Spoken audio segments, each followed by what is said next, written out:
Yes po, sa mga naghahanap naman natin ng 10th generation, meron tayo ditong HP EliteBook 840G7, Intel Core i5, 16GB RAM and 512GB SSD. So ang size po nito is 13.3 and yung speaker po niya is nakabang and Olufsen po siya, color silver po, with keyboard backlight. Ayan po siya.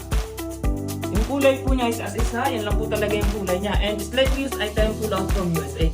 So available po ito, meron po tayong 2 piece nito.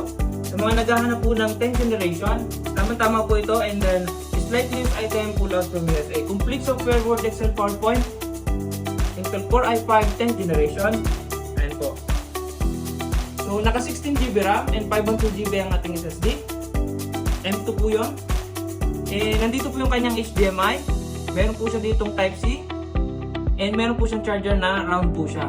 And sa kabilang side naman po, nandito yung USB, and yung sa headset port. Ayan po. So sa lahat po ng gusto mag-order, message lamang po kayo and re-reply po agad kami. Maraming salamat po.